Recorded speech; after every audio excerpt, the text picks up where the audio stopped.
After the accident and turn 4 at the end of the Daytona 500, we've lost Dale Earnhardt. In addition to being a NASCAR legend, Dale Earnhardt was the epitome of perseverance, tenacity, and the unrelenting quest for triumph. Dale, who was dubbed the Intimidator, made a living by fearlessness, always pushing the envelope for glory and the American ideal. However, the cost of that same intensity might have been catastrophic. Beneath the thunderous motors and applauding spectators lay a complicated individual with a tumultuous family situation, particularly with his kid. How did he become well known? What was actually happening between them, as well as his son? And what exactly went wrong in that last ride that killed him? Today, we reveal the little-known tale of Dale Earnhardt, the man, the legend, and his legacy. The Earnhardt household. This is the tale of perseverance and passion in the NASCAR racing industry. Ralph Earnhardt started off working for his brother as a mechanic.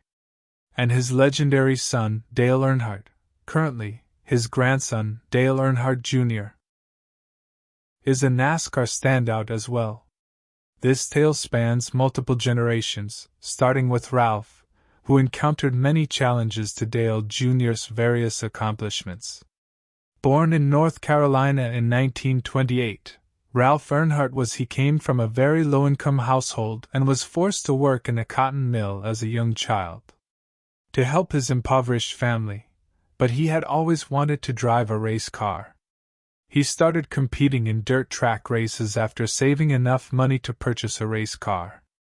Despite being encrusted in grime and dust, these songs stood in stark contrast to contemporary. Ralph was well known for being meticulous and paying close attention to every one detail surrounding him.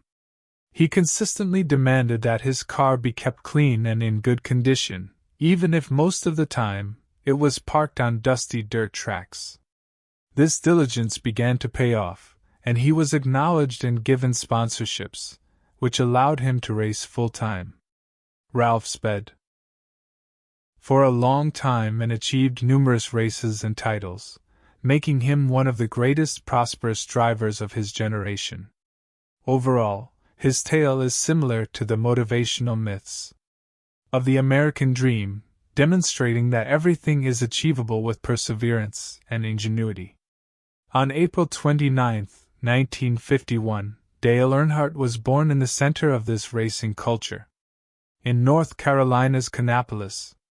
From an early age, Dale has opportunities to demonstrate his natural aptitude and passion for racing. At the age of 12, he was already racing, and occasionally occupy his father's place in the race. Ralph recognized Dale's abilities, but he supported him in racing. He also wished for his son to complete his education and establish a secure profession, instead of a risky career as a racer. However, Dale was not put off in the least by his thoughts were focused on the path he wished to take. He was unable to avoid racing. He appeared to have it in his system, and he was prepared to take any risks necessary to get it. Dale's wish to drop out of school in particular led to further arguments between him and his father in order to pursue racing in the 9th grade. Ralph, who worked toward and had faith in a better future, was resentful and estranged from Dale for his family. However, Dale married at the age of 17 and began his racing career, which strained his relationship with Ralph. This is due to, as they pursued distinct racing careers, the two began to drift apart. Ralph eventually lost his resentment and tried to put Dale's argument behind him. They resumed their competition on a dirt track in 1972 after their rivalry subsided. This may be interpreted as a sign of peacemaking. Ralph tragically died of heart arrest while tinkering with a carburetor at home in 1973. Dale was only 22, and he was only 45. Dale's identity and outlook on the future were greatly shaped by this tragedy. Enjoying life in general, taking advantage of every chance. Dale Earnhardt was a bold and aggressive racer. When he was racing, he had the intimidating mindset that he had to give it his best or risk being left behind. Because life seemed so brief to him. He became a very successful and well-known driver thanks to this style, although additionally exposed him to varying degrees of danger. During the span of his career, which included 7 among the many victories and NASCAR Winston Cup titles, the most poignant and unforgettable triumph for Dale, it was the 1998 Daytona 500. There is more to the Earnhardt legacy than just success. It is about overcoming obstacles, enjoying one's work, and reaching one's life goals. Ralph from poverty to wealth, Dale never gave up on his aspirations, and Dale Jr.'s efforts to make his each racer's position embodies the American dream. Dale has an innate preference for automobiles since early childhood. He dropped out of school in the 9th grade, and following a period of job switching, he attempted to launch his own racing career. In 1973, Ralph passed away from a heart attack. 2 years later, in May 1975, his son began racing stock cars and placed 22nd in Charlotte Motor Speedway's World 600. A single step starts a 1,000-mile trip. So, how did Dale begin his career in racing? What plans did he have? Racing beginnings. Dale signed his first complete Winston Cup contract after he was eventually sponsored by Rod Osterland, a Californian racer. Agreement for the 1979 campaign. Earnhardt won his first race in the championship that year. NASCAR Tour at Bristol, Tennessee's Southeastern 500. When the racing season is over, he had made $244,445 during his first year of employment, and won the Rookie of the Year title from NASCAR.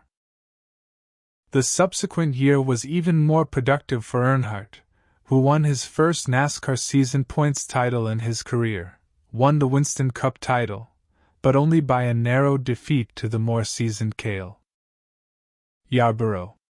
Earnhardt became the inaugural Rookie of the Year and points leader as a result of the victory. Champion for 2 years in a row. After J. purchased Osterland's team. D. Stacy Richard Childress, a former driver who later became a car owner, joined Earnhardt in 1981. He went racing for the Bud Moore squad for the following 2 years, but he returned to Childress for the 1984 campaign. And his career took off. After winning 4 races in 1985, Earnhardt asserted in 1986, they won the second Winston Cup after 5 victories.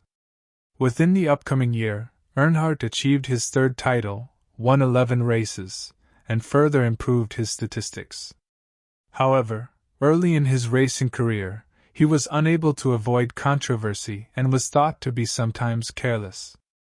Known as the Intimidator and Ironhead, he would violently in a very close race push other vehicles aside to gain the lead. In 1987, the NASCAR president forewarned him about his conduct on the racetrack. Earnhardt started fostering stronger bonds with drivers on the circuit when he made an adjustment in his behavior.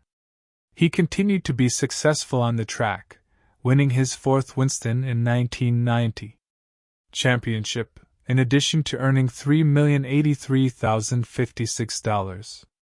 In 1991, he was crowned champion once more.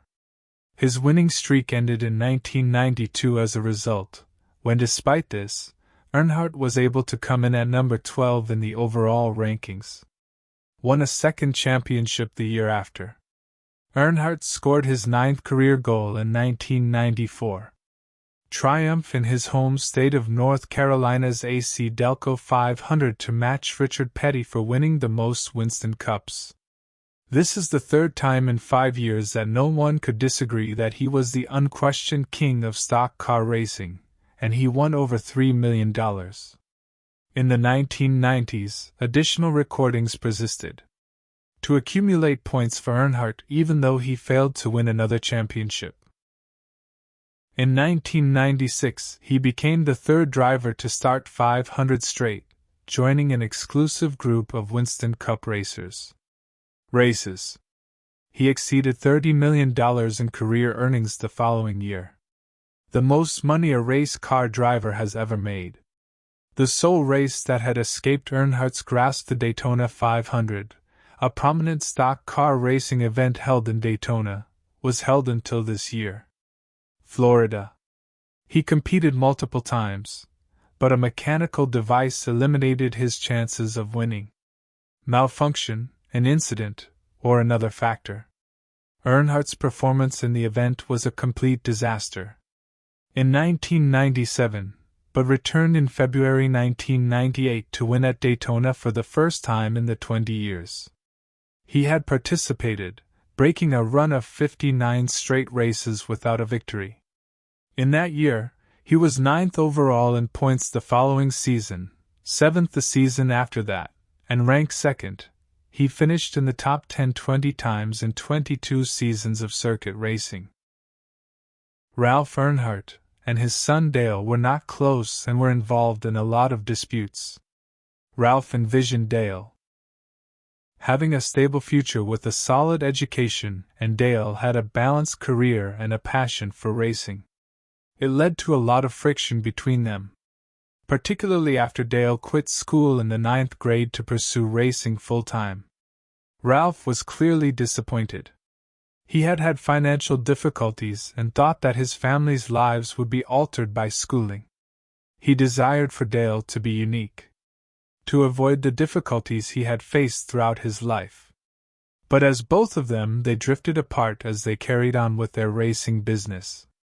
Ralph continued to compete and work in the garage while Dale grappled with the realities of navigating the racing world.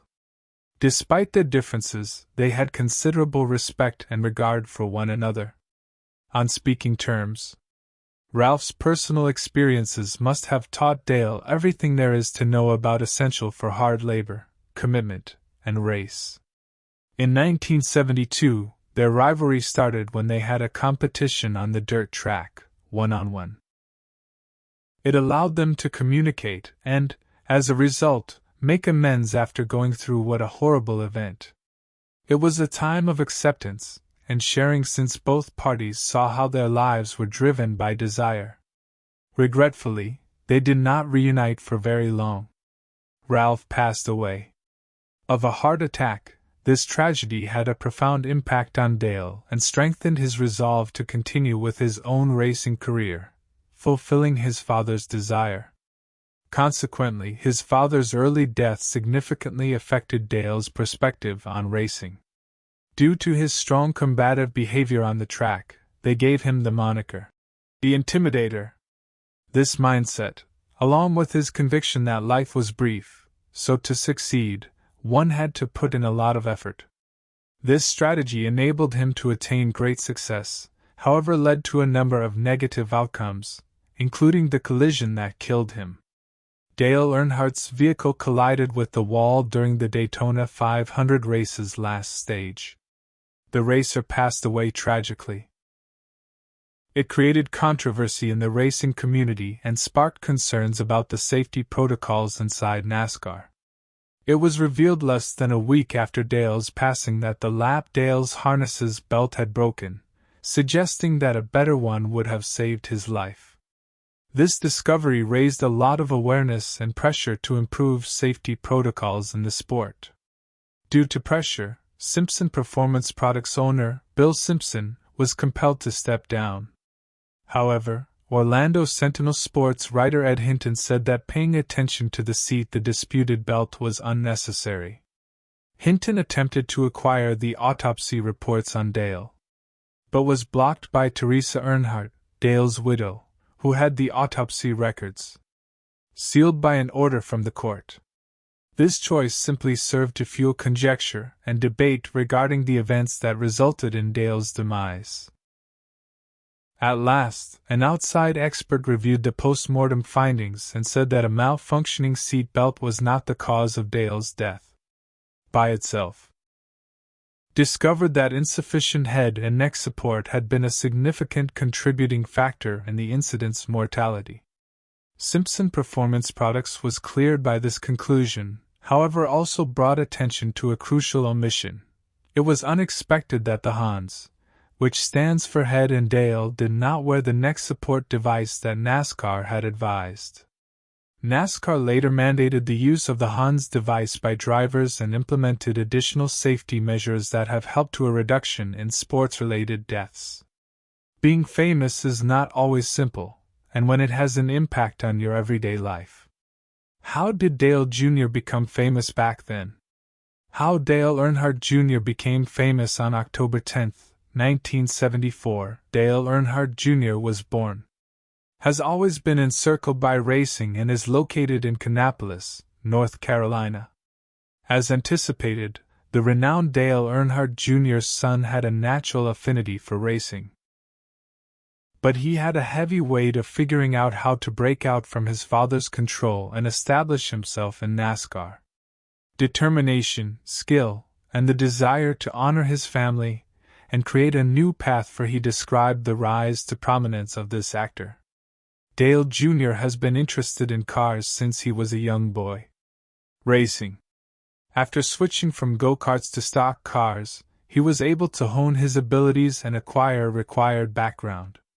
His father taught him the ins and outs of the trade, the amount of effort required for the sport. One may say that his early racing experiences were along with the difficulties of being an Earnhardt and copying his father's achievements. The NASCAR Busch Series Triumph, which is now known as the Xfinity Series, was another significant promotion. In 1998, demonstrating Dale Jr.'s capacity for great accomplishment, and the year after that he replicated the victory, demonstrating his ability to make a lasting impression as a standalone star in NASCAR. Dale Jr. became a member of the NASCAR in 2000, driving for DI, the team his father founded, in the Cup Series. He was awarded his first Cup Series race at the Texas DirecTV 500, demonstrating his ability to deliver the best degree of the sport. His aggressive yet calculating driving style, which is similar to that of his father, quickly won over his followers. Dale Jr.'s success story went on, as he secured further wins at important competitions like the Pepsi 400 and the All-Star Race. The year 2001 was arguably one of the most poignant times in Dale Jr.'s career. Following his father's death in the Daytona 500 crash, Dale Jr. returned to Daytona in July of that year, when he won the Pepsi 400. One race that embodied emotion and symbolism. He dedicated this victory to his father, as well as proof that Dale Jr. was a skilled competitor who had not given up racing. There was a moment that had the capacity to emotionally impact people in addition to being iconic and defining within the sport. Strike a chord with followers worldwide. Dale Jr. spent the rest of his career ascended steadily, earning numerous victories and other achievements. The Daytona 500 was 2 times he was able to achieve victory, in 2004 and 2014. A 2-time victor of the NASCAR Championship race. His reputation increased, and he was not just seen both as a racer and as a person who could connect with fans. Dale Jr.'s popularity can be ascribed to his engagements with his followers on social media sites and his interactions in various facets of his life with his admirers. In addition to his accomplishments on the racetrack, additionally, Dale Jr. made a significant impact from it, particularly in terms of promoting driving safety and enacting positive change. In response to the Hans device and other safety innovations following the death of his father in a 2001 crash, he also experienced difficult times when he had to deal with his car, particularly in the middle of the 2000s, and was plagued by misgivings, yet he persisted in his racing career instead. Put up more effort to recover, only to make a resurgence and resume winning. Then, in 2017, Dale Jr. gave up racing full-time, marking the conclusion of his period for one of NASCAR's most well-liked drivers. After he retired, there were tribute rants from spectators, other drivers, and the entire racing community.